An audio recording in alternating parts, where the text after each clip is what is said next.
Hello everyone สบายดีทุกคนในบทเรียนนี้ครูตุ้ยก็ยังสืบต่อสอนให้ฮู้เกี่ยวกับการตั้งคำถามและตอบคำถามด้วยการใช้แขนตัวหนังสือ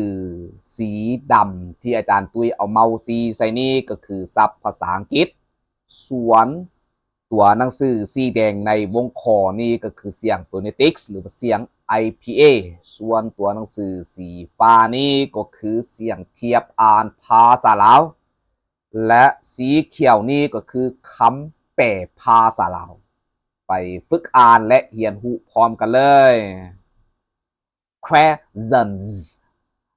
Earn answers by using word can Questions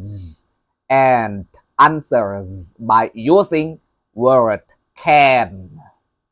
คำถามและคำตอบด้วยการใช้คำว่าสามารถคำถามและคำตอบด้วยการใช้คำว่าสามารถ Can we watch a movie tonight? Can we watch a movie tonight? คืนนี้พวกเขาพากันเบิ่งหนังได้บ่คืนนี้พวกเขาพากันเบิ่งหนังได้บ่ Sure Why not? Sure Why not? แน่นอนเป็นหยังสิบ่ได้แน่นอนเป็นหยังสิบ่ได้ Can you see the stars? Can you see the stars? เจ้าเบิ่งเห็นดวงดาวบ่เจ้าเบิ่งเห็นดวงดาวบ่ Yes they are beautiful. Yes they are beautiful. อยู่ในนี้อยากเน้นให้ฮู้ว่า ARE หลายคนจะอ่านว่า R แม่นเสียงสไตล์ของอเมริกาแม่นเสียงสไตล์ของอังกฤษอ่านได้ทั้งสองเสียงเด้อเจ้าเห็นพวกมันสวยงามหลายเจ้าเห็นพวกมันสวยงามหลาย Can she cook well? Can she cook well? ลาวผู้หญิงแต่งอาหารเก่งบ่ลาวผู้หญิงแต่งอาหารเก่งบ่ Yes she's amazing at it. Yes she's amazing at it. เจ้าลาวเก่งเรื่องนี้หลายเจ้าลาวเก่งเรื่องนี้หลาย Can I visit you tomorrow? Can I visit you tomorrow? คอยไปยามเจ้ามื้ออื่นได้บ่คอยไปยามเจ้ามื้ออื่นได้บ่ Yes that works for me. Yes that works for me. เจ้าคอยยินดีต้อนรับเจ้าคอยยินดีต้อนรับ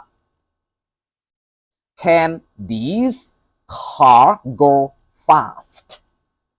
Can this car go fast?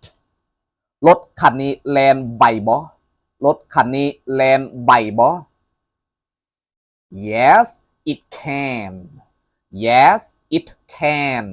เจ้ามันแล่นไวเจ้ามันแล่นไว Can you come to the party? Can you come to the party? เจ้ามาร่วมงานเลี้ยงได้บ่เจ้ามาร่วมงานเลี้ยงได้บ่ Sorry I can't. Sorry I can't. ขอโทษเด้อค่อยขาขอโทษเด้อค่อยขา Can we sit here? Can we sit here? พวกเขานั่งที่นี้ได้บ่พวกเขานั่งที่นี้ได้บ่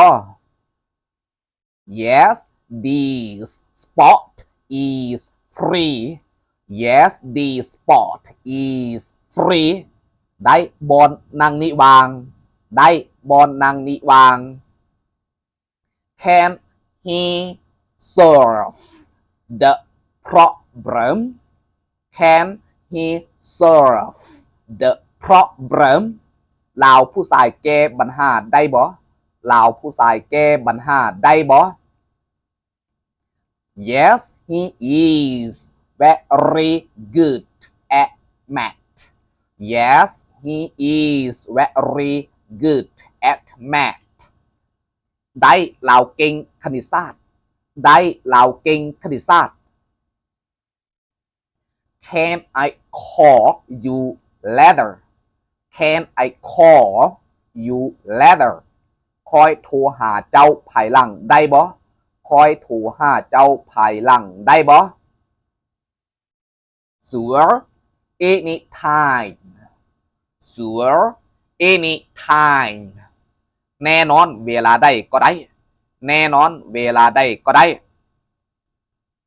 Can you believe it Can you believe it เจ้าเชื่อมันได้บ่เจ้าเชื่อมันได้บ่ No I can't No I can't บ่คอยบ่เชื่อดอกบ่คอยบ่เชื่อดอก Thank you very much ขอบใจหลายๆสำหรับทานที่กดไลค์กดแชร์กดกระดิ่งและกด Subscribe ให้ครูตุ้ยเพื่อเป็นกำลังใจให้ครูตุ้ยในการแต่งและอัดคลิปวิดีโอบทเรียนต่อๆไปให้ทานได้เรียนรู้และรับชม Thank you very much ขอบใจหลายๆ